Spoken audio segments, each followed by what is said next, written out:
बघा, मागच्या लेक्चरमध्ये आपण काय घेतलं होतं की चेकलिस्ट हा विषय चालू होता. आपण इथं गण 8 पॉईंट लिहिले होते, पण आपलं टार्गेट कंप्लीट नाही झालं, एकच पॉईंट झाला.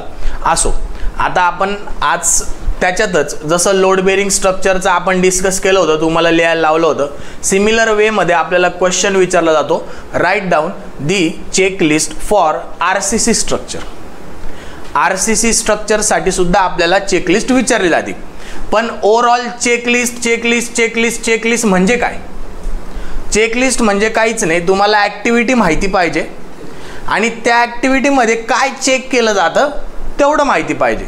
म्हणजे एका ॲक्टिव्हिटीला 2 पॉईंट जरी लिहिले तुम्ही की याचे मेजरमेंट व्यवस्थित घेतले गेले पाहिजे, याची अशी टेस्टिंग केली गेली पाहिजे आणि अजून एक काहीतरी पॉईंट, असे 3 पॉईंट जरी लिहिले तरी पण तुम्हाला 100% 4 ते 6 मार्क, जितक्या मार्काला तो क्वेश्चन येणार आहे तितके मार्क तुम्हाला भेटणार आहे. ओके, म्हणजे क्वेश्चन समजण्यासाठी त्याच्यातला फक्त 1-2 शब्दाचा अर्थ जरी आपल्याला कळाला की चेकलिस्ट म्हणजे नेमकं काय, कोणत्याही प्रकारचं काम असेल, कोणत्याही प्रकारची ॲक्टिव्हिटी असेल, त्या ॲक्टिव्हिटीमध्ये त्या कामाला डिवाइड करायचं छोट्या ॲक्टिव्हिटीमध्ये आणि डिवाइड केल्यानंतर त्या प्रत्येक छोटी जी ॲक्टिव्हिटी आहे त्याच्यामध्ये ॲज अ इंजिनियर म्हणून तुम्ही काय चेक करणार ते आपल्याला फक्त 2-2 ओळी लिहायचे आहे. 4 मार्काला कंपल्सरी आपल्याला प्रश्न विचारला जातो. आयदर ते आपल्याला विचारतील write down the checklist for load bearing structure or they can ask you the write the checklist for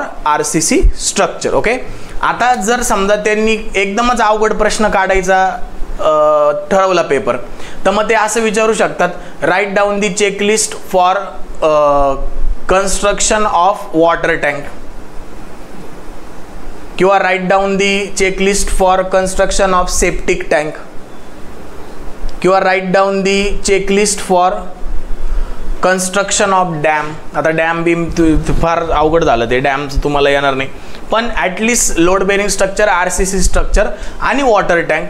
मग आता वॉटर टँकची चेकलिस्ट आपल्याला लिहायची आहे, तर वॉटर टँक पहिली गोष्ट ती RCCची तुम्ही करताय का ती मॅशनरीची करताय. आता तुम्ही म्हणणार सर मॅशनरी म्हणजे काय? मॅशनरी म्हणजे ती विटांचं तुम्ही टेम्पररी विटाचा हौद बांधताय. हौद पाहिलाय का कधी कोणी? जुन्या काळात बघा, जुन्या गावांमध्ये हौद असायचा, मग तो हौद का RCCचा नसायचा, त्याला 9 इंचाचं बांधकाम असायचं, प्लास्टर बिस्टर केलेलं असायचं, आतून वॉटरप्रूफिंग आणि जमिनीवर असायचं तो हौद, बरोबर. आणि तेच आता मॉडिफिकेशनमध्ये काय झालं, आपल्याला RCC टँक आपण बांधतो.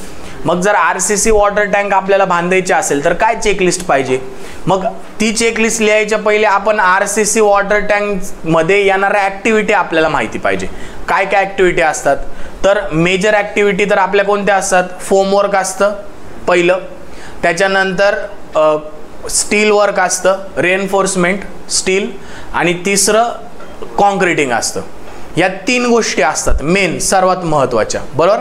मग तुम्हाला लिहायचं आहे की फोमवर्कमध्ये तुम्ही काय चेक करणार. समजा तुम्ही कॉन्ट्रॅक्ट घेतला गव्हर्नमेंटचा, तुम्ही टेंडर घेतलं, गावात तुमच्या एरियामध्ये तुम्हाला स्टोरेज टँक बांधायची, तर मग टेंडर घेतल्यानंतर आज तुम्हाला काम सुरू करायचं आहे, तर सर्वात पहिले तुम्हाला काय करावं लागेल? एक्सकॅव्हेशन करावं लागेल, कारण की फाउंडेशन म्हणजे फुटिंगसाठी आपल्याला एक्सकॅव्हेशन करावं लागेल. मग पहिली ॲक्टिव्हिटी काय येणार? एक्सकॅव्हेशन येणार. मग एक्सकॅव्हेशनमध्ये काय चेक करतो ते सगळ्यांचं जे सारखं आहे ते आपल्याला लिहायचं आहे. त्याच्यानंतर सेकंड ॲक्टिव्हिटी येणार PCC. सिमिलर PCCला पण काय चेक करायचं, काय चेक केलं गेलं पाहिजे, हे 2 पॉईंट तुम्हाला माहिती आहे, सेम सारखेच.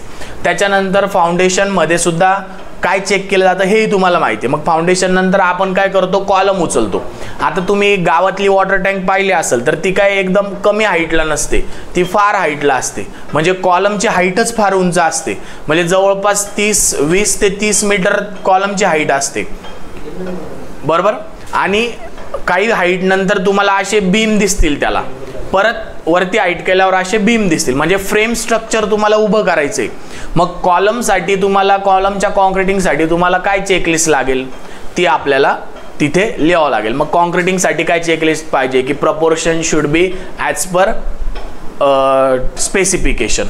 जे काही प्रपोर्शन तुम्ही वापरणार आहे कॉन्क्रीटचं, म्हणजे M20 वापरताय का तुम्ही M15 वापरताय का M25 वापरताय का M30 वापरताय, तर त्याचं जे प्रपोर्शन आपल्याला मिक्स डिझाईनमध्ये दिलेलं आहे ते प्रॉपर आहे का नाही ॲज पर स्पेसिफिकेशन हे माहिती पाहिजे. त्याच्यानंतर quality of material should be check. त्याच्यानंतर construction should be as per detail drawing. बरोबर, हे 3-4 पॉईंट तुम्ही लिहू शकता. त्याच्यानंतर तुम्ही वरती आले, आता टाकीचे कॉलम वगैरे सगळे उभे केले, आता तो स्लॅब असतो खाली. बरोबर, मग त्या स्लॅबचं काय करावं लागेल तर फोमवर्क चेक करावं लागेल. मग फोमवर्क चेक करताना आपल्याला फोमवर्कची क्वालिटी चेक करावं लागेल. It should be good, it should be durable, it should bear the it should be water tight पाहिजे. बरोबर, ते ड्युरेबल पाहिजे, त्याला स्ट्रेंथ पाहिजे फोमवर्कला. म्हणजे कॉमन पॉईंट आहे. चेकलिस्ट लिहिणं म्हणजे असं फार मोठं नाही. तुम्हाला कन्स्ट्रक्शन कसं करता एवढं जरी माहिती असलं तरी पण तुम्ही त्याच्यात काय चेक करता, काय चेक केलं गेलं पाहिजे हे तुम्ही लिहू शकता. फक्त एवढंच आहे की तुम्हाला त्याचं रिप्रेझेंटेशन पेपरात व्यवस्थित करायचं आहे. म्हणजे सरळ असा निबंध लिहिता असं लिहून नाही काढायचं आहे. तुम्हाला चेकलिस्ट वॉटर टँकची सांगितली तर पहिली तुम्ही त्याला following are the major activities. बरोबर, मग मेजर ॲक्टिव्हिटीमध्ये पहिला पार्ट काय येणार तुमचा एक्सकॅव्हेशन येणार, दुसरा पार्ट येणार दुसरा पार्ट येणार फोम वर्क, त्याच्यानंतर RCC वर्क. बरोबर, त्याच्यानंतर वॉटरप्रूफिंग. वॉटर टँक आहे तर ती लीक नको व्हायला याच्यासाठी वॉटरप्रूफिंग पर हा मेजर पार्ट असेल. मग हे 4 पार्ट झाल्यानंतर मग खाली परत तुम्ही एक्सकॅव्हेशन हा नाव लिहिणार आणि एक्सकॅव्हेशनमध्ये 2-3 पॉईंट, परत खाली फोमवर्क नाव लिहिणार 2-3 पॉईंट, परत खाली RCC नाव लिहिणार 2-3 पॉईंट. असं पेपराला आपल्याला आन्सर लिहावं लागतं. नाही तर मग सर मी पेपर तर पूर्ण अटेम्प्ट केला होता पण मला 30च मार्क पडले, मी पासच नाही झालो, तर त्याचं कारण हे असतं की त्याला कळतच नाही यांनी सुरुवात कुठून केली आणि संपवलं कुठे. भले तुम्ही त्याच्यामध्ये एकदम असे ठोस पॉईंट नका लिहू, जास्त 2-3च व्यवस्थित पॉईंट लिहा, पण त्याचं रिप्रेझेंटेशन व्यवस्थित करा की following are the main activities in construction of RCC building. मग त्याच्यामध्ये RCC बिल्डिंगमध्ये कोणत्या कोणत्या ॲक्टिव्हिटी येतात ते आपल्याला लिहावं लागेल. ओके, मग आता हेडिंग द्या checklist for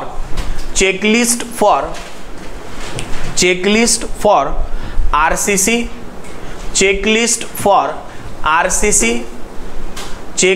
for RCC building, checklist for RCC building or structure, checklist for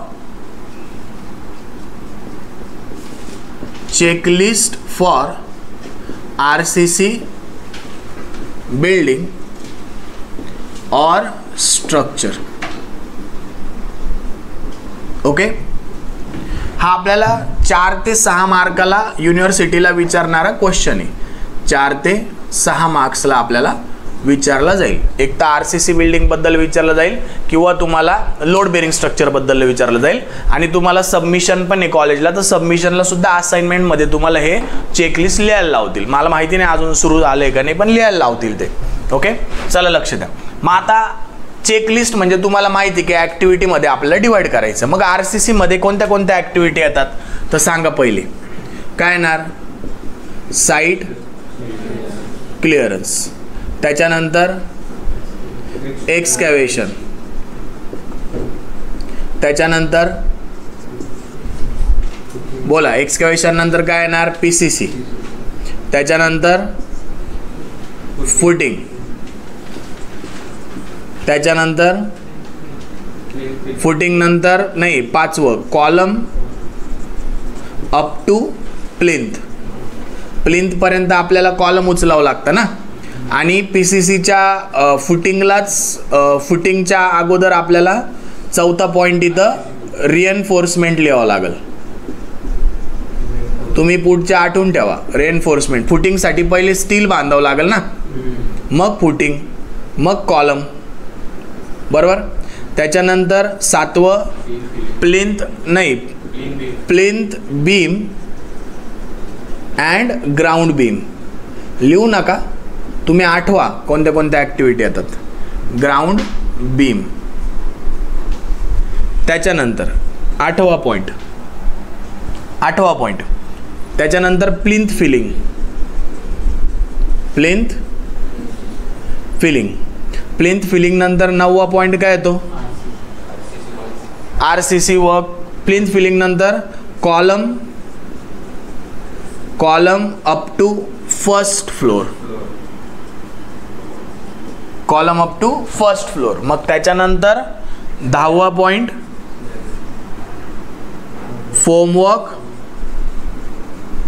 फोमवर्क for beam and slab. बरोबर. त्याच्यानंतर 11वा स्लॅब किंवा steel for slab and beam. त्याच्यानंतर 12वा नेक्स्ट काय येणार? Concreting of slab and beam. Okay. आता इथं पण प्लिंथ फिलिंग नंतर 9वा पॉईंट तुम्ही एक ॲड करू शकता, reinforcement for column up to first floor. बरोबर. मग त्याच्यानंतर 10वा point column up to first floor. Concreting लिहा इथं,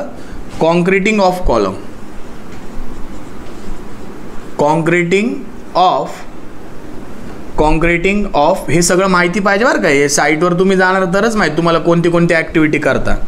नाही तर मग फुटे एक्सकॅव्हेशन चालू आहे, वरच्या स्लॅबचं स्टील कापायला घेतलं त्याला काय उपयोग नाही. Concreting of column up to first floor. Okay. त्याच्यानंतर formwork of beam and column बरोबर आहे. Steel for slab and beam, concreting for slab आणि बीम. मग आता एकदा स्लॅब आपला कास्ट झाला त्याच्यानंतर आपण काय करू शकतो? नाही, हां थांबा एक मिनिट. 13वा पॉईंट. एकदा स्लॅब आणि कॉन्क्रीटिंग झालं का मग आपल्याला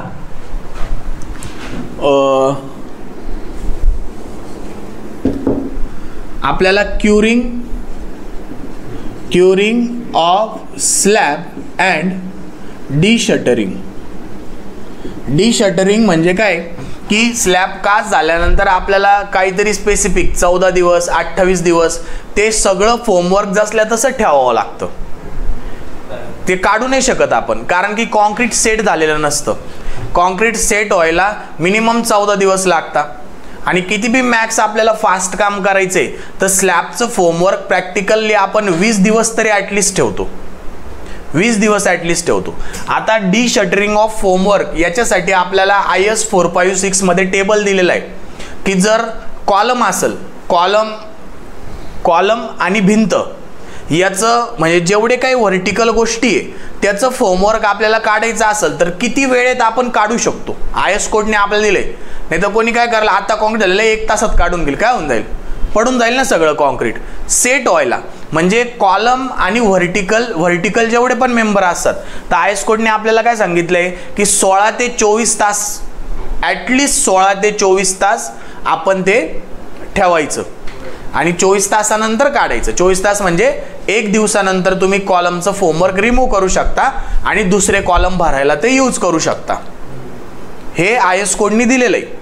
जर समजा आपला बीम असेल, स्लॅब असेल, बरोबर, स्लॅब कास्ट केलाय आपण आणि स्लॅबचा आपल्याला फोमवर्क रिमूव्ह करायचंय पण प्रॉप परत लावून द्यायचे. 2 प्रकार असतात स्लॅबमध्ये. एक तर प्लेट असतात वरती आणि त्याला प्रॉप्स लावलेले असतात.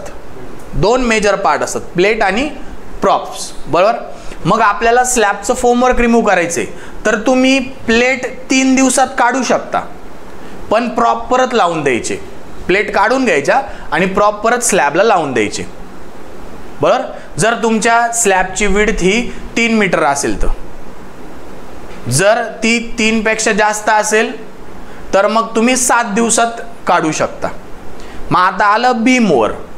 बीमचं फोमवर्क आपण कधी रिमूव्ह करू शकतो तर बीमची विड्थ किंवा बीमचे डायमेन्शन हे जर 4.5 मीटर किंवा 6 मीटर पर्यंत असतील, अप टू 6 मीटर, तर त्या केसमध्ये आपण किती दिवसांनी ते काढायचं? 14 दिवसांनी काढायचं. जर 6 मीटरपेक्षा जास्त असेल तर 21 दिवसांनी काढायचं. हे किती दिवसांनी तुम्ही फोमवर्क रिमूव्ह करू शकता हे आपल्याला IS कोडनी दिलेलं आहे आणि साईटवर सुद्धा आपल्याला तेच फॉलो करावं लागतं. नाही तर कॉन्ट्रॅक्टर म्हणाल मला फास्ट काम करायचंय, फास्ट बिलिंग करायचंय, स्लॅब कास्ट झाला लगेच दुसऱ्या दिवशी त्यांनी फॉर्मवर काढायला घेतलं, तुम्ही काढू देणार का त्याला? नाहीच काढू देणार, कारण की ते पडून जाईल ना सगळं. मटेरियल वेस्ट जाईल, मॅनपॉवर वेस्ट जाईल, खर्च जाईल, सगळं जाईल, कारण की केलेलं फेल्युअर होणार आहे. मग याच्यासाठी आपल्याला हे विषय त्यासाठी शिकायचे, म्हणजे इथून पुढे तुम्ही साईटवर जाणार आहे, गव्हर्नमेंट जॉबला जाणार आहे किंवा स्वतःचं कन्स्ट्रक्शन करणार आहे. तुम्ही जर स्वतःचे बिल्डरही झाले आणि तुम्ही शेवटी काय तुम्ही स्वतः थोडी काम करणार आहे, तिथं कॉन्ट्रॅक्टरच लावणार आहे. कॉन्ट्रॅक्टरला तुम्ही तुमच्या खिशातून पैसे देणार आहे, बरोबर ना. आणि मग त्याला काय कॉन्ट्रॅक्टर येतो शेवटी, त्याला काय जितकं फास्ट काम करेल आणि ते मटेरियल दुसरीकडे यूज करेल तर त्याला तेवढा फायदा आहे ना. कारण की ऑब्व्हियसली जर स्लॅबला त्यांनी मटेरियल अटकवलं तर त्याला ॲज पर IS कोड त्याला 21 दिवस तरी थांबणे, म्हणजे 21 दिवस त्याचा माल अटकून आहे तिथं, त्याचं मटेरियल अटकून आहे तिथं, त्याला दुसरी साईट सुरू करता येत नाही. मग तो काही करेल, साहेब काही नाही होत, 10 दिवसात काढा, 15 दिवसात काढा. मग एखादा साहेब जर येडा असला, त्याला माहितीच नाही आहे, हे एखादा इंजिनियर त्याला माहितीच नाही, तो शिकलाच नाही आहे की बाबा 21 दिवस तरी मिनिमम ठेवावंच लागतं, नाही तर आपलं स्ट्रक्चर फेल्युअर होऊ शकतं. मग तो काय करेल, हां ठीक आहे चल काढून दे. मग त्यांनी काढल्यानंतर काय होतं की 10 दिवसानंतर जर तुम्ही काढलं तर कॉन्क्रीट, एवढं मोठं कॉन्क्रीट आहे, त्याचं स्वतःचं वजन आहे ना, 25 किलो न्यूटन पर मीटर क्यूब वजन आहे कॉन्क्रीटचं स्वतःचं. एका मीटर क्यूबमध्ये 25 किलो न्यूटन एवढं वजन. बरं, 1 मीटर क्यूबचा बॉक्स केला आणि त्याच्यामध्ये कॉन्क्रीट ओतलं तर त्याचं वजन 25 किलो न्यूटन होतं. 25 किलो न्यूटनमध्ये तुम्ही विचार करा किती होतं ते, 25,000 किलोच्या पुढं. आणि एवढ्या स्लॅबचं तुम्ही 10 दिवसात काढते, ते स्वतःच्या वजनानेच तो बेंड होऊन जाईल ना. आणि स्लॅब जर बेंड झाला तर त्याच्या पुढच्या ॲक्टिव्हिटी सगळ्या डिस्टर्ब होतील. तुम्हाला प्लास्टर व्यवस्थित करता येणार नाही, तुम्हाला POP व्यवस्थित करता येणार नाही, फॉल सिलिंग व्यवस्थित करता येणार नाही. आणि तो स्लॅब बेंड झाला तर त्याच्या वरच्या फ्लोअरला तुम्ही जी टाईल बसवणार आहे तिथं तुम्हाला जास्त माती लागल. म्हणजे RCC हा एवढा मेजर पार्ट असतो ना, RCC व्यवस्थितच व्हायला पाहिजे साईटवर. RCC चुकली, RCC मध्ये कुठं फुगलं, कुठं बाहेरच गेला 1 इंच 25 mm सरकूनच गेला कॉलम, किंवा एखादा बीम बेंडच झाला, तर त्या ॲक्टिव्हिटीचा फरक हा त्याच्या पुढच्या प्रत्येक ॲक्टिव्हिटीला पडत जातो. आणि तो फरक पडतो म्हणजे पुढच्या सगळ्या ॲक्टिव्हिटी खराब होता. मग एखादी खराब झालेली गोष्ट आपल्याला व्यवस्थित करायची, तिला एक्स्ट्रा पैसे द्यावं लागतं. म्हणून बिल्डरचे जास्त पैसे जातात. कारण की तो काय करतो, कधी पण लक्षात घ्या, तुम्ही आयुष्यात कधी कॉन्ट्रॅक्टर होणार किंवा तुम्ही स्वतःचं काम सुरू करणार किंवा तुम्ही गव्हर्नमेंट जॉब करणार, प्रायव्हेट जॉब करणार, RCC कॉन्ट्रॅक्टर हा एकदम प्रॉपर पाहिजे. त्याच्याकडं स्टीलचंच फॉर्मवर्क पाहिजे किंवा लाकडाचं जरी असलं तरी पण ते त्यांनी व्यवस्थित फॉर्मवर्क व्यवस्थित चेक करा. कारण की तिथं बेंड झाला, तिथं लिकेज झालं किंवा तिथं तुम्ही व्यवस्थित ट्रीटमेंट नाही दिली तर त्याच्या पुढच्या नंबर ऑफ ॲक्टिव्हिटी तुमच्या खराब होऊन जातात. आणि मग तो फटका कोणाला बसतो, पैशाला, आपल्या खिशाला फटका बसतो. म्हणून लक्षात ठेवायचं की ह्या सगळ्या गोष्टी इथंच शिकायच्या तुम्हाला. आणि इथं मी सांगतोय तुम्हाला, बाकी तुम्हाला कुठे भेटणार नाही. कॉलेजला बघा ही चेकलिस्ट तुम्हाला कशी सांगणार. Curing of slab and D shuttering. त्याच्यानंतर 14 नंबर आता आपण काय करू शकतो, लाईन आउट. हे एकदम मायक्रो सांगतोय बरं का मी, line out for brick work. एक नेहमी लक्षात ठेवा, जेव्हा तुम्हाला ही भिंत बांधायची ना, समजा या भिंती बांधायच्या आहे साईटवर आपल्याला, तर आपण डायरेक्टच उचलायला सुरुवात नाही करत. ही भिंत यांचाला डायरेक्ट 2-1.5 मीटरपर्यंत बांधून घेऊ. आपल्याला समजा या एका रूमचं ब्रिक वर्क करायचं आहे ना, आपण काय करतो, पहिले एक विटाचा असा थर लावतो, एक विटाचा असा थर लावतो. आणि त्या एक विटाचा थर आपण व्यवस्थित डायमेन्शनने ॲडजस्ट करून घेतो काटकोण्यामध्ये, लाईन दोरीमध्ये. कारण की आपण एक अख्खी भिंत उचलली तर ती चेकच करू शकत नाही आपण की ती स्ट्रेट आहे का, ती वाकडी तिकडी झाली का, ती बेंड झाली. म्हणून नेहमी काय करतो साईटवर, कधी पण लक्षात घ्या, जेव्हा आपल्याला ब्रिकवर्क सुरू करायचं आहे, आपलं RCC झालं, स्लॅब झालं, सगळं झालं, कॉलम उभे राहिले, डी शटरिंग झालं, आपल्याला ब्रिकवर्क सुरुवात करायची, तर आपण काय करतो, एक विटचा असा थर लावून घेतो, सरळ अशी लाईन एक विटची. आणि त्याच्यात डायमेन्शन चेक करतो की रूमचे डायमेन्शन आपले बरोबर आहे का, काटकोण्यामध्ये आहे का, 90 डिग्रीमध्ये आहे का ते कॉर्नर्स सगळे, हे सगळं एका विटेच्या लाईनमध्ये चेक करतो. त्याला साईडच्या भाषेत रंगत मानता. काय म्हणता, रंगत करणं. रंगत करणं म्हणजे एक विटचं बांधकाम करून घेणं, एक विटचं पूर्ण. त्याला प्रॉपर चेक केलं जातं की तुमच्या हातात डायमेन्शन भेटतंय का. बाहेर कुठल्या बाहेरच्या साईडला खटकी नाही येते ना, किंवा कॉर्नर्स बरोबर 90 डिग्रीमध्ये मीट होत आहे का, लाईन दोरी लावून टेप लावून सगळं एक विटेचं बांधकाम चेक केलं जातं. मग ती रंगत जर तुमची प्रॉपर झाली का त्याच्याच वरती तुम्हाला फक्त काय करायचं राहतं, मग प्लम बॉबनी फक्त त्याचं डिफ्लेक्शन नाही आहे एवढं चेक करावं लागतं. डायमेन्शन तुम्हाला बरोबर भेटतं कारण की तुम्ही एका विटेमध्ये ते प्रॉपर केलेलं असतं. कळतंय? हे लक्षात ठेवा, याला सुद्धा वेळ लागतो. मग line out for brick work, त्याला गावठी भाषेत इथं साईटवर रंगत म्हटलं जातं. त्याच्यानंतर 15 ब्रिक वर्क. ब्रिक वर्क नंतर आपण आता एकाच फ्लोअरचं घेऊ सध्या. 16 ब्रिक वर्क नंतर काय करणार आपण, ब्रिक वर्क नंतर काय केलं जातं सांगा मला. प्लास्टर नाही लगेच. ब्रिक वर्क नंतर आपण काय करतो, आपल्याला जर कन्सील फिटिंग करायची असेल इलेक्ट्रिकलची तर आपण त्याच्या झऱ्या मारतो, म्हणजे कट करतो जिथं जिथं आपल्याला इलेक्ट्रिक पाहिजे असेल तर तिथं. मग त्याला काय म्हणतो, हॅचिंग इंग्लिशमध्ये शब्द येतो आणि साईडवर आपण त्याला झरी मारणं म्हणतो, Zari. Hatching for electrical work. Okay, म्हणजे सगळ्या ठिकाणी समजा आता मला हे इथं आता ही पट बाहेरून केलेली, ही भिंतीत नाही केली, आपल्याला असं घाणेरडेपणा नको असेल तर आपण काय करतो, याला आतमध्ये टाकतो, कन्सील फिटिंग म्हणतो त्याला.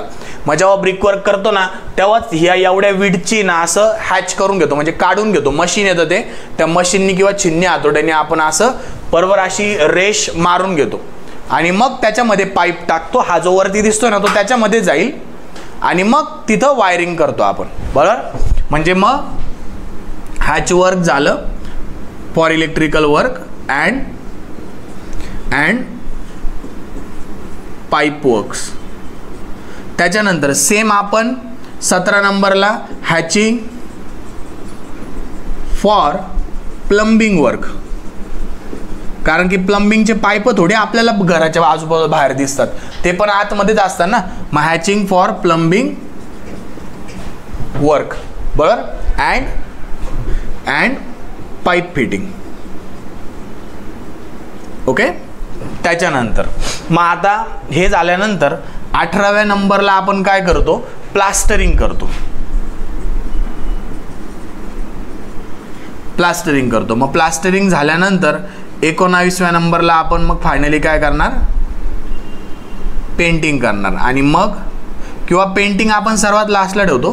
प्लास्टरिंग झाल्यानंतर आपण मग त्या इलेक्ट्रिकच्या वायरिंग वगैरे करून फ्लोरिंग करू आपण. प्लास्टरिंग झाल्यानंतर हां बरोबर आहे, नाही हां ठीक आहे. प्लास्टरिंग झाल्यानंतर फ्लोरिंग चालतंय, ते फ्लोरिंग आधी घेतली नंतर घेतली काय डिपेंड करतं साईडवर. फ्लोरिंग, मग फ्लोरिंग नंतर 20 नंबरला मग पेंटिंग आपण घेतो आणि मग डोर्स आणि विंडो ह्या सगळ्या एक्सेट्रा तुम्हाला खाली ॲक्टिव्हिटी लिहायच्या. ओके. डोर्स, विंडो आणि ज्या सॅनिटरी फिटिंग्स असतील, नळवेळा असतील, डोर्स विंडो तुम्हाला बसवायच्या असतील त्या सगळ्या पार्ट आपण करतो. आता हे पण मी काही मधल्या ॲक्टिव्हिटी सोडलंय. भरपूर ॲक्टिव्हिटी आहे का RCC बिल्डिंगमध्ये दुनियाभरच्या ॲक्टिव्हिटी येतात, पण ॲटलिस्ट आपल्याला एवढ्या तरी 20 ॲक्टिव्हिटी तरी पेपरला लिहिता आल्या पाहिजे. ओके. आता हे तेव्हाच कळेल जेव्हा तुम्ही साईटवर काम केलेलं असणार आहे, ते तेव्हाच कळलं आहे सगळ्या की कशाच्या अगोदर काय येतं. मग आता थांबा 2 मिनटं, लिहू नका. आता याच्यामध्ये मग आपल्याला 2-3 पॉईंट लिहायचे, नुसतं हे एनलिस्ट करून चालणार नाही आहे. 2च पॉईंट लिहायचे की साईट क्लिअरन्समध्ये काय पाहिजे सांगा मला. साईट क्लिअरन्समध्ये काय लिहिणार तुम्ही, there should not be any shrubs, grass after cleaning, बरोबर. हा एकच पॉईंट येणार. एक्सकॅव्हेशनमध्ये तुम्ही काय लिहिणार, excavation should be as per drawing, पहिला पॉईंट. त्यानंतर दुसरा point, depth should be check with the help of auto level किंवा टोटल स्टेशन. त्याच्यानंतर dimension should be check and measurement of excavation in metre cube, बरोबर. Similar PCC मध्ये तुम्ही 2 point लिहायचे. अशा प्रत्येक गोष्टीमध्ये 2 पॉईंट लिहायचे. आता मला याच्यावरून सांगा की तुम्हाला कोणत्या याच्यात प्रॉब्लेम येणार की सर आम्हाला याच्यात तुम्ही सांगा की काय पॉईंट लिहायचे सांगा. एवढ्या ॲक्टिव्हिटीमध्ये ॲटलिस्ट एवढ्या ॲक्टिव्हिटी तरी आपण लिहिल्या पाहिजे. आता तुम्ही बघून सांगा की सर आम्हाला याच्यात काय चेक करायचं किंवा याच्यात काय पॉईंट लिहू हे आम्हाला सांगा. तर मी सांगतो तुम्हाला, कारण की सांगायला भरपूर आहे आणि एक अख्ख्या बिल्डिंगचं सांगणं म्हणजे 1 वर्षाचा कोर्स असतो तो. अख्ख्या बिल्डिंगला काय काय गोष्टी करायच्या, क्वालिटी चेकिंग कशी करायची ते सगळं तुम्ही सांगा मला याच्यात, की तुम्हाला विचार करा की मला याच्यात हे 2 पॉईंट लिहिता येणार आहे. चला मी विचारतो, रेनफोर्समेंटमध्ये रेनफोर्समेंट फॉर फुटिंग याच्यामध्ये काय पॉईंट लिहिणार तुम्ही सांगा मला. पहिले तर रेनफोर्समेंट म्हणजे काय, हा मग त्याच्यात काय पॉईंट लिहिणार तुम्ही. तुम्हाला फुटिंगसाठी रेनफोर्समेंट तुम्हाला कट करायचंय, कटिंगच करावं लागेल ना. 12 मीटरचा बार थोडी तुम्ही अख्खा लावणार तिथं. मग काय पॉईंट लिहिणार याच्यात, प्रॉपर कटिंग त्याची झाली पाहिजे. Cutting should be as per dimensions. There should not be any wastage of steel. दुसरा पॉईंट अजून, quality of steel should be check before cutting. कोण आहे मग काय बरं ऐकू राहिलं, बाहेरून अभ्यास करायचं का आज. चल बट चल ओके. मग आता स्टीलच्या क्वालिटीमध्ये साईटवर स्टील आलेलं आहे, साईटवर स्टील पडलेलं आहे, तर मिनिमम 2 टेस्ट केल्या जातात साईटवर स्टीलच्या. काय करतात, 1 मीटरचा बार कट करतात, जे पण स्टील आले रॅन्डमली साईटवर ट्रकमध्ये स्टील येतं, रॅन्डमली एक बार काढतात, त्याचा 1 मीटरची कटिंग करतात आणि त्याला बेंड रिबेंड टेस्ट म्हणतात. बेंड करून बघतात आणि परत रिबेंड करून बघतात. Bend rebend test. मग काय ते हाताने करणार का, हां ते हाताने करते. लॅबमध्ये जातं, लॅबमध्ये इन्स्ट्रुमेंट असतं, त्याच्यात बेंड रिबेंड टेस्ट आपण करतो. पहिली टेस्ट जी स्टीलवर घेतो आपण ती. दुसरी व्हिज्युअली आपल्याला कळतं की हे खराब रस्टिंग झालेलं स्टील आपल्याला पाठवलं आहे का, एकदम नवं कोर स्टील आपल्याला पाठवलं आहे. त्याच्यानंतर नेक्स्ट आपण कोणती टेस्ट करतो की रोलिंग मार्जिन चेक करतो. हे तुम्हाला कोणीच नाही सांगणार. आपण काय करतो, रोलिंग मार्जिन एक विषय असतो. रोलिंग मार्जिन हे फार टेक्निकल सांगतोय मी तुम्हाला, पण हे लक्षात ठेवा. याच्यानंतर तुम्ही कुठं माझ्याकडे येणार नाही येणार परत, पण आयुष्यात लक्षात ठेवायचं. स्टीलमध्ये पहिली बेंड रिबेंड टेस्ट सांगितली, दुसरी रोलिंग मार्जिन टेस्ट. आता रोलिंग मार्जिन टेस्ट काय असते, आता अजून तुम्ही शिकले नाहीये, आपल्याला पुढे शिकायचं आहे रेट ॲनालिसिसमध्ये किंवा बार बेंडिंग शेड्यूल आपल्याला शिकायचं आहे. त्याच्यामध्ये आपण काय करतो, 1 मीटरचा बारचा 1 मीटरचा, आता बार 12 मीटरचा असतो बरोबर, तर 1 मीटरचा तुकडा आपण कट करतो बरोबर, आणि त्या 1 मीटरच्या तुकड्याचं वजन स्टँडर्ड ॲज पर फॉर्म्युला किती येतं हे आपल्याला माहिती असतं. मग 1 मीटरच्या बारचं वजन जर आपल्याला काढायचं असेल ना, तर आपल्याकडे स्टँडर्ड फॉर्म्युला आहे. तो फॉर्म्युला म्हणजे हा आहे d²/162. हा फॉर्म्युला आहे. जर 1 मीटरच्या बारचं म्हणजे बारला कट केलं, 1 मीटर प्रॉपर टेपने 1 मीटर घेतलं, त्याला कट केलं आणि त्या 1 मीटरच्या बारचं वजन केल्यावर किती वजन येईल हे आपल्याला डायरेक्ट फॉर्म्युल्याने कळतं, ह्या फॉर्म्युल्याने. तर याच्यामध्ये D फॉर डायमीटर ऑफ बार आहे आणि 162 ही व्हॅल्यू कुठून आली हे मी तुम्हाला तेव्हा सांगेल जेव्हा बार बेंडिंग शेड्यूल. हे सगळं हा काय आबाळूतने पडलाय फॉर्म्युला, हा डिराईव्ह झालेला आहे, डेरिव्हेशन आहे याचं. ओके, कॉलेजच्या मास्तरांना नाही विचारायचं हा फॉर्म्युला कुठून आला, ते डायरेक्ट फॉर्म्युला सांगतात d²/162. तो आला कुठून, फार सोपं आहे. काहींना माहिती असेल, काहीच्या कॉलेजवाल्यांना, काहीच्या नसेल, काही सांगतही नाही, कंटाळा करतात. पण आपल्याला तुम्हाला मी इथं सांगेल जेव्हा आपलं बार बेंडिंग शेड्यूल येईल तेव्हा हा फॉर्म्युला कुठून आला हे मी तुम्हाला प्रॉपर सांगेल. ओके, पण आता मुद्द्याचं काय की रोलिंग मार्जिन चेक करणं म्हणजे काय करणं की 1 मीटरच्या बारचं वजन आपण ह्या फॉर्म्युल्याने काढू शकतो, कारण की त्या बारचा डायमीटर आपल्याला माहिती आहे. साईडवर बार आलेला आहे, त्याचा डायमीटर माहिती आहे ना, 12 mm चा आहे का 10 mm चा आहे. मग 10चा स्क्वेअर डिवाइड बाय 162 करा, 10² डिवाइड बाय 162 करा, किती उत्तर येतं. जर 10 mm बारचा आपल्याला रोलिंग मार्जिन चेक करायचे, 10चा स्क्वेअर डिवाइड बाय 162 किती उत्तर, 0.61 kg/मीटर. म्हणजे 1 मीटरच्या बारचं 10 mm चा जर बार असेल, 10 mm चा जर बार असेल तर त्या 10 mm च्या बारचं 1 मीटरच्या तुकड्याचं वजन किती आहे, 0.61 kg. 0.61 kg बरोबर. मग आता आपल्याला काय करायचंय, हे तर आपल्याला थेरोटिकल झालं ना, पण प्रॅक्टिकल साईटवर जे स्टील आलंय ते एवढंच भरायला पाहिजे, तेव्हाच त्याला म्हणू की त्याची एकदम क्वालिटी व्यवस्थित आहे, बरोबर. मग काय करायचं, साईटवर जे स्टील आलंय त्याचा एक तुकडा तोडायचा 1 मीटरचा, आणि वजन काटा असतो आपला, त्या वजन काट्यावर त्याचं वजन करायचं. मग समजा ते वजन तुमचं आलं 0.41,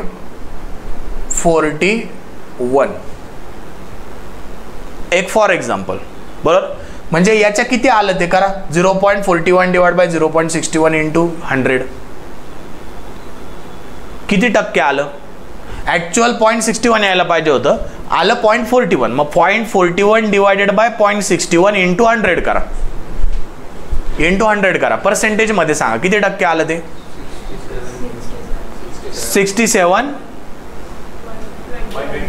67.21. म्हणजे किती टक्के कमी आलं, 33% काहीतरी कमी आलं, बरोबर ना. 63 किती 67% आलं ना, 67% आलं. म्हणजे 100 मधून 67 गेल्यावर किती टक्के कमी आलं, तर 33% कमी आलं, बरोबर. मग 33% कमी आलं. मग या रोलिंग मार्जिनचं पर्सेंटेज 3% असतं, फक्त 3% अलाउड असतं, 3%च कमी यायला पाहिजे फक्त. म्हणजे 97% भरायला पाहिजे. म्हणजे तुम्ही असं काउंट करा की आता 59 करून बघा, 59 करून बघा. 59 डिवायडेड 0.59 डिवाइड बाय 0.61 इंटू 100 आणि -100 करा, -100 करा.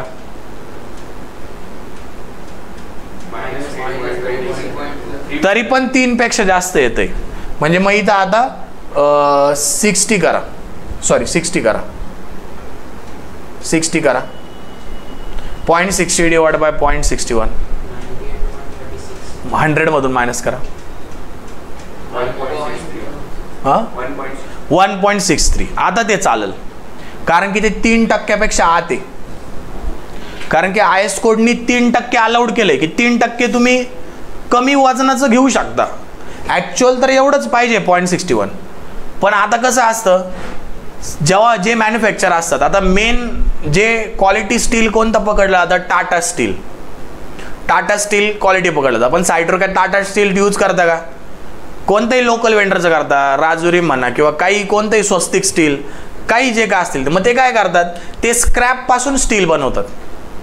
किंवा मग स्टीलचे जे केमिकल कंपोजिशन असतात ना, त्याच्यामध्ये छेडछाड करतात, ते कमी जास्त करतात. मग ते कमी जास्त केले म्हणजे इथं वजन कमी जास्त होतं ॲक्च्युअल. मग ते तसं ठरवलं जातं की याची क्वालिटी कशी. म्हणून तुम्ही टाटा स्टीलची जेव्हा क्वालिटी चेक करणार, तुम्हाला एक्झॅक्टली याच्यात थोडंसं कमीच भेटल. 0.609,605 म्हणजे 3%पेक्षाही फार कमी, 1% 1 किंवा अर्धा टक्काच त्यांच्यामध्ये तुम्हाला फरक दिसेल. एवढं प्युअर क्वालिटीचं स्टील असतं. पण मग त्याचा रेट पण महाग असतो. जर टाटा स्टील 100 रुपये चालू आहे, स्वस्तिक विस्तिक तुम्हाला डायरेक्ट 80 रुपये 85 रुपये भेटतं. एवढा फरक असतो, कळतंय का. मग हे चेक केलं जातं साईटवर की आपल्या साईटवर जे स्टील आलंय ते ॲज पर IS कोड बसतंय का नाही. तर हे तुम्हाला काय पेपरला वगैरे विचारणार नाही, पण नॉलेजसाठी लक्षात ठेवा. तुमची आता केवढी स्मरणशक्ती मला माहिती नाही किती लक्षात राहील, पण हे लक्षात ठेवा. असं रोलिंग मार्जिन कधीतरी तुम्हाला कोणी विचारलं का, ते लक्षात ठेवायचं की त्या स्टीलच्या वजनाच्या बाबतीत आहे की थेरॉटिकल किती वजन येतं आणि ॲक्च्युअल साईटवर 1 मीटरचा बार कापल्यावर किती वजन येतं. तर त्याच्यामध्ये किती डिफरन्स पाहिजे, तर 3% IS कोडने अलाउड केलेलं आहे. त्याच्यापेक्षा जास्त नको जायला, त्याच्यापेक्षा कमी चालणार आहे आपल्याला. ओके. मग आता हे त्याच्यानंतर फुटिंगमध्ये काय चेक करणार सांगा. फुटिंगमध्ये 2 पॉईंट सांगा मला, काय लिहिणार फुटिंगमध्ये.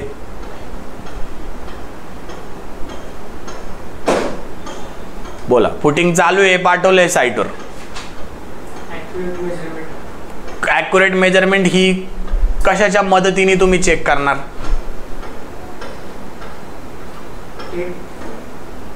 तांग सांगे प्राजक्ता. ॲक्युरेट मेजरमेंट आहे का नाही साईटवर, जे फुटिंग चालू आहे ते ॲक्युरेट आहे का नाही, कशाच्या मदतीने चेक कराल तू.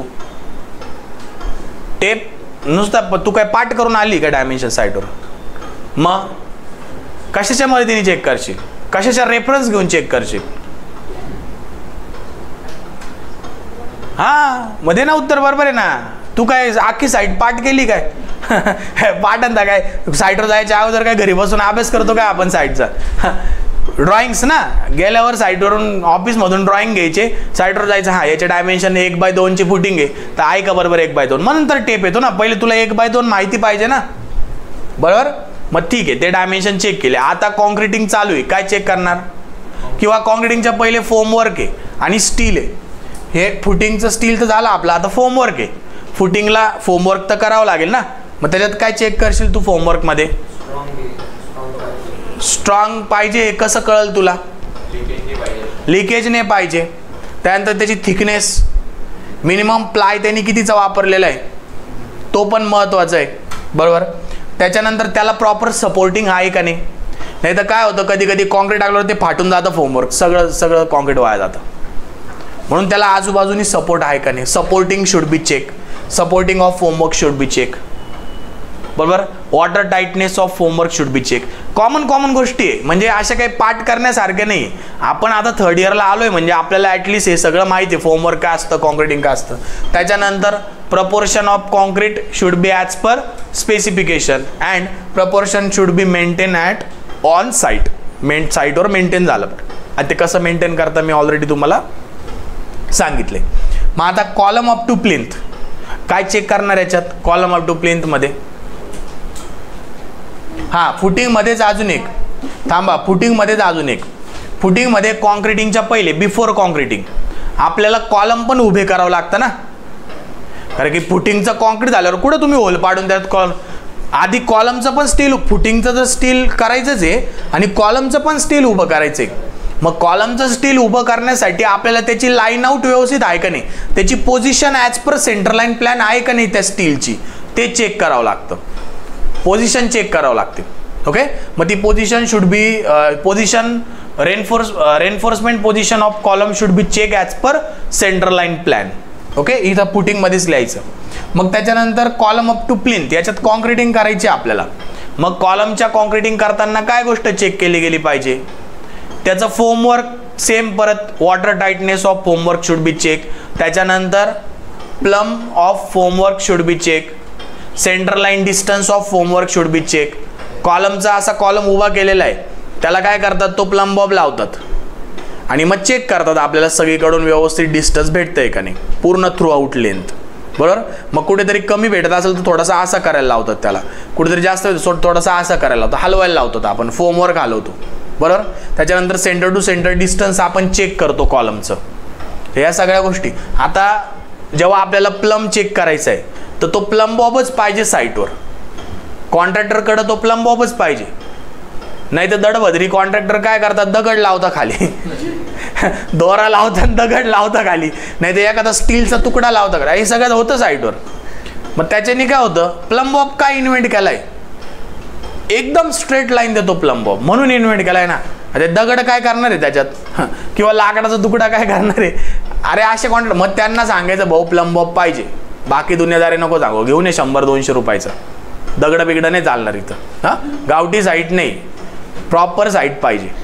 मग त्या केसमध्ये प्लंबॉबने आपल्याला त्याची टिल्टिंग चेक करायचं असतं, तो टिल्ट नको व्हायला. एक कॉलम जरी टिल्ट झाला ना, त्याच्या पुढचे सगळे कॉलम टिल्ट आणि तुमची बिल्डिंग अशी दिसते, हे नंतर कळतं जेव्हा कन्स्ट्रक्शन झाले. आणि जर बिल्डिंगचा अशी दिसली म्हणजे तुम्ही तिचा CJ हलवला आणि बिल्डिंगचा CJ हलवला, त्याच्यावर लोड आला आणि तो जर प्रॉपर CJवर नाही गेला तर अख्खी बिल्डिंग कॉलेप्स होते खाली. अशा भरपूर साऱ्या बिल्डिंग तुम्ही बघितल्या असाल टिल्टेड, थोड्याशा डोळ्याला असे टिल्टेड दिसतात बिल्डिंग, ते इंजिनियरची चुकी असते, त्यांनी प्रॉपर कॉन्क्रिटिंग कास्ट करताना लाईन आउट व्यवस्थित चेक केलेलं नसतं. ओके, मग त्याच्यानंतर हे झालं. मग प्लिंथ बीम आणि ग्राउंड बीम याच्यात पण सेम फोमवर्क चेक करणार, कॉन्क्रिटिंग चेक करणार, स्टील चेक करणार. त्याच्यानंतर प्लिंथ फिलिंगमध्ये आता चेक करायचं काय, प्लिंथ फिलिंगमध्ये व्यवस्थित फिलिंग करून त्याचं कॉम्पॅक्शन चेक करावं लागेल. प्लिंथ फिलिंग म्हणजे तुम्ही काय करता, दगड माती मुरुम वगैरे त्या मधल्या खड्ड्यामध्ये भरता ना आतमध्ये, मग त्याच्यामध्ये तो व्यवस्थित कॉम्पॅक्ट झाला पाहिजे. मग ते कॉम्पॅक्शनचे प्रकार आहे, एक तर तुम्ही धुम्मस मारता, अशी मोठे एक हातोडा असतो त्याला धुम्मस म्हणतात, त्याला धुम्मस मारतात. किंवा मग तुमच्याकडे छोटं स्मॉल व्हायब्रेटर असतं, ते चालू करून स्मॉल व्हायब्रेटर फिरवतात. ओके, रोड रोलर नाही घालत एक रोड रोलरचं काय असतं की बिल्डिंगच्या तो ॲटलिस्ट 1.5 मीटर तिकडंच येऊ द्यायचा कधी पण, कारण की त्याच्या व्हायब्रेशनने आपल्या स्ट्रक्चरला तडे जाऊ शकतात.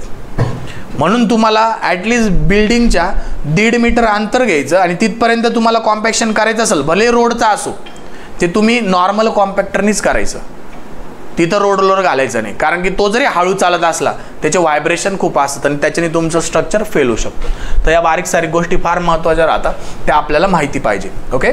त्याच्यानंतर प्लेन फिलिंगमध्ये ठीक आहे कॉम्पॅक्ट, ते रेन्फोर्समेंट ऑफ कॉलम परत एकदा ते सगळं चेक करणार. मग ह्या सगळ्या गोष्टी आता याच्यात सांगा मला की सर अजून आम्हाला याच्यात सांगा की याच्यात काय चेक करायचं, हे तुम्हाला लिहायचं आहे, हे होमवर्क आहे तुम्हाला. मी पर्सनली चेक करणार आहे बुधवारी. सांगा याच्यात काय पॉईंट आहे की सर आम्ही याच्यात काय लिहू, किंवा आम्हाला कळत नाही की याच्यात काय चेक करायचंय. एवढे तुमच्या सध्या ॲटलिस्ट तरी 20 पॉईंट आहे तुमच्याकडे. सांगा, बोला, व्यवस्थित बघा, थोडा डोक्यात विचार आणा की याच्याबद्दल हे लिहू शकतो का. सांगा, बोला पटकन.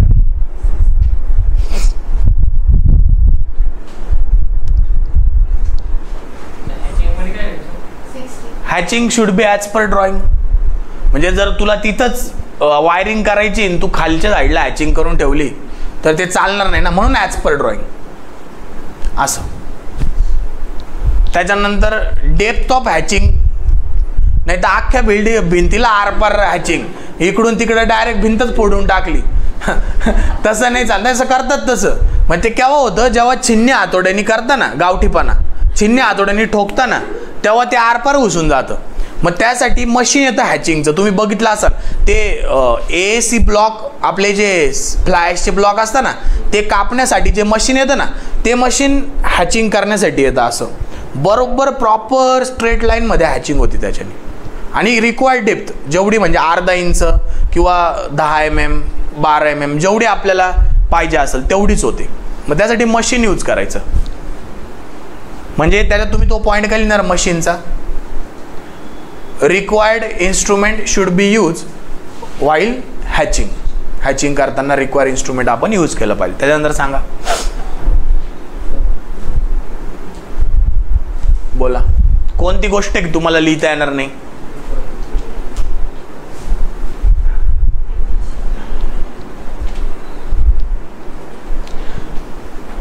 लिहा, तुम्ही स्वतः लिहा. हां, आणि बुधवारी मी चेक करणार. 2-2 पॉईंट लिहायचे तुम्हाला, मग मी ते चेक कराल बरोबर आहे का नाही. ओके. प्लास्टरिंगला आपल्याला काय चेक करायचं आहे, तर बिफोर प्लास्टरिंग, आता त्याला नॉर्मल साईडच्या लँग्वेजमध्ये असं ठिया म्हणतात, marking of plastering should be done as per proper thickness before plastering of whole wall. म्हणजे पूर्ण भिंत प्लास्टर करायची आहे तर केलं मटेरियल, दानादन प्लास्टर सुरू केलं, ते काही म्हणजे त्याला काय फायदाच नाही. मग काय करतात, नॉर्मल ब्रिकवर्क असते ना, असे चौकोनी असं ऑलरेडी थोडंसं प्लास्टर लावतात चौकोनमध्ये, तिथं प्रॉपर चौकोनमध्ये लावतात. आणि एक आपली फरची असते ना, फरची आपली टाईल असते ना, त्या टाईलचा तेवढा तुकडा आहे ना तिथं लावला जातो, चिटकवला जातो सिमेंट लावून. म्हणजे प्रॉपर थिकनेस मेंटेन केली जाते अशी ठिकठिकाणी. असे त्याला ठिया लावणं म्हणतात ठिकठिकाणी. मार्किंग, प्लास्टरची मार्किंग की एवढ्या थिकनेसचंच मला प्लास्टर पाहिजे. मग अशी ठिकठिकाणी ती असते. मग आता एवढ्या पोर्शनमध्ये 4-5 ठिकाणी ती मार्किंग आहे, बरोबर. मग एवढ्या पोर्शनमध्ये आपण प्लास्टर मारायला सुरुवात केली का मग ते फिरवतो आपण, बॉटम फिरवतो. मग तो बरोबर त्या थिकनेसच्या याला मॅच होऊन बरोबर त्याच्यामध्ये बसतो तो. असं पूर्ण भिंतीला करतात. मग marking should be done before plastering for required thickness. Okay. त्याच्यानंतर नेक्स्ट प्लास्टरिंगमध्ये अजून काय चेक करतात, तर प्लास्टरिंगमध्ये प्लम ऑफ सुद्धा चेक केला जातो, प्लम सुद्धा चेक केला जातो. म्हणजे ती थिकनेस सगळीकडे मेंटेन आहे का नाही ते चेक केलं जातं. असं इथे प्लास्टरिंग तर इथं तो प्लम बॉब लावला जातो आणि सरळ खाली सोडला जातो, बरोबर. मग प्रत्येक ठिकाणी ती थिकनेस मेजर केली जाते. ओके, कळालं. लिहून घ्या, एवढे पॉईंट लिहा. आणि बुधवारी मी तुम्हाला चेक करणार आहे हे सगळं, दोन्ही चेकलिस्ट चेक करणार आहे.